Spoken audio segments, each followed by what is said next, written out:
సరైన సమయంలో సరైన నిర్ణయం తీసుకున్న వారే విజేతలు. నిర్ణయం తీసుకోవటంలో ఆలస్యమే విలువైన అవకాశాలని చేజార్చుతుంటుంది. ఇలా అందివచ్చిన అవకాశాన్ని సద్వినియోగం చేసుకోలేని ఓ నేత చేతులు కాలిన తర్వాత ఆకులు పట్టుకున్నట్టు అయ్యో ఎంత పనైందంటూ చింతిస్తున్నారట. అయ్యిందేదో అయ్యింది, ఇప్పటికైనా మార్పు కోరుకుంటే తప్పేంటనే ఆలోచనతో పక్క పార్టీ తలుపు తడుతున్నారట. ఇంతకీ విలువైన అవకాశాన్ని కోల్పోయిన ఆ నేత ఎవరు?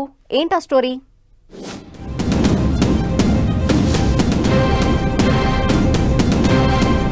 ఆదివాసీ ఉద్యమ నేత మాజీ ఎంపీ సోయం బాపురావు రాజకీయ భవిష్యత్ గందరగోళంగా మారిందనే టాక్ వినిపిస్తోంది. ప్రస్తుతం బీజేపీలో ఉన్న సోయం బాపురావు అసెంబ్లీ ఎన్నికల్లో బోధ్ నుంచి పోటీ చేసి ఓటమి చవిచూడగా పార్లమెంట్ ఎన్నికల్లో టికెట్ దక్కించుకోలేకపోయారు.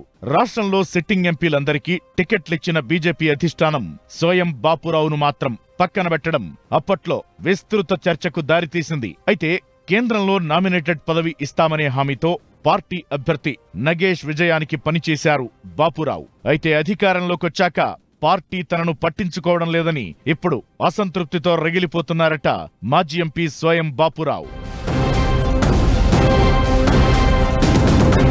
ఆదివాసీ ఉద్యమ నాయకుడిగా మాజీ సోయం బాపురావుకు రాష్ట్ర వ్యాప్తంగా గుర్తింపు ఉంది. ఆదివాసీల హక్కుల పోరాట సమితి తుడుందెబ్బ వేదికగా ఆయన ఎన్నో పోరాటాలు చేశారు. ఉమ్మడి ఆంధ్రప్రదేశ్లో 2004లో బీఆర్ఎస్ ఎమ్మెల్యేగా తొలిసారి గెలుపొందారు.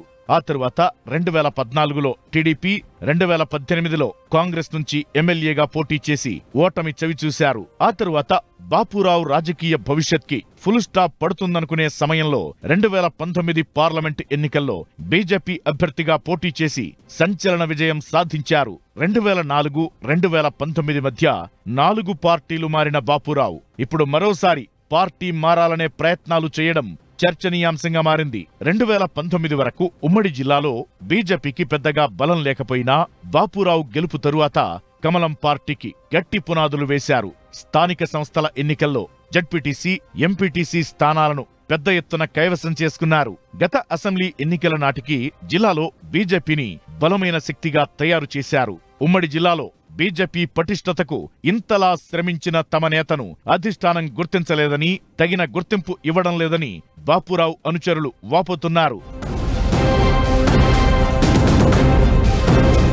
ఎంపీగా ఉండగా సోయం బాపురావు కేంద్ర మంత్రి అవుతారనే ప్రచారం జరిగింది. మంత్రివర్గ విస్తరణలో ఆ అవకాశం త్రుటిలో తప్పిపోయిన తరువాత బాపురావు తలరాత పూర్తిగా మారిపోయింది. మొన్నటి పార్లమెంటు ఎన్నికల్లో టికెట్ కూడా దక్కించుకోలేని దుస్థితి ఏర్పడింది. దీంతో లోక్సభ ఎన్నికలకు ముందే మాజీ ఎంపీ బాపురావు పార్టీని వీడేందుకు సిద్ధమయ్యారనే టాక్ వినిపించింది.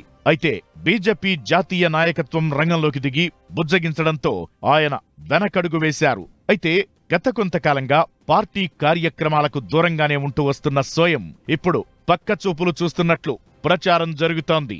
ఇటీవలే కేంద్ర మంత్రి బండి సంజయ్తో పాటు బీజేపీలో ప్రధాన నేతలను కలిసి తన రాజకీయ భవిష్యత్పై చర్చించినట్లు తెలుస్తోంది. పార్టీ పెద్దల నుంచి ఎలాంటి హామీ దక్కకపోవడంతో పార్టీతో తాడోపేడో తేల్చుకునేందుకు సిద్ధమవుతున్నట్లు ప్రచారం జరుగుతోంది. వాస్తవానికి సీఎం రేవంత్ రెడ్డితో పాటు టీపీసీసీలో పలువురు పెద్దలతో బాపురావుకి మంచి సంబంధాలే ఉన్నాయంటున్నారు. అసెంబ్లీ ఎన్నికల్లో బోధ్ నుంచి, అనంతరం పార్లమెంటు స్థానానికి సోయం బాపురావుకి కాంగ్రెస్ టికెట్ ఇస్తుందని జోరుగా ప్రచారం జరిగింది. కానీ కాంగ్రెస్ ఆఫర్పై నిర్ణయం తీసుకోవడంలో ఆలస్యం చేసిన బాపురావు ఇప్పుడు రెండింటికీ చెడ్డ రేవడిలా మారిపోయారంటున్నారు.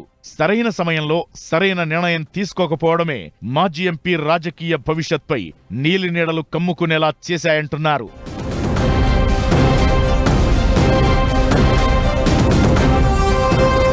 ఈ పరిస్థితుల్లో మాజీ ఎంపీ సోయం బాపురావు బీజేపీకి రాజీనామా చేసే అవకాశమున్నట్టు సమాచారం అందుతోంది. పార్టీపై తీవ్ర అసంతృప్తి, అసహనంతో ఉన్న మాజీ ఎంపీ కమలం పార్టీతో తెగతెంపులు చేసుకోనున్నారని పొలిటికల్ సర్కిల్స్ లో జోరుగా ఊహాగానాలు వినిపిస్తున్నాయి. తన రాజకీయ భవిష్యత్ను ప్రశ్నార్థకంగా మార్చిన బీజేపీని వీడాలని ఆయన అనుచరులు సైతం ఒత్తిడి చేస్తున్నారని తెలుస్తోంది.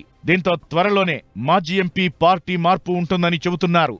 ఏదేమైనా బాపురావు అడుగులు ఇప్పుడు ఆసక్తికరంగా మారాయి. బలమైన ఆదివాసీ నేత వస్తామంటే కాంగ్రెస్ కూడా చేర్చుకుంటుందనే అభిప్రాయం వ్యక్తమవుతోంది. అయితే బీజేపీ అధిష్టానాన్ని బ్లాక్మెయిల్ చేయడానికే బాపురావు పార్టీ మార్పు ప్రచారాన్ని తెరపైకి తెచ్చారని బీజేపీ వర్గాలు ఎదురుదాడి చేస్తున్నాయి. దీంతో ఆదిలాబాద్ బీజేపీ రాజకీయం ఆసక్తి రేపుతోంది. బాపురావు ఫ్యూచర్ పై సస్పెన్స్ కొనసాగుతోంది.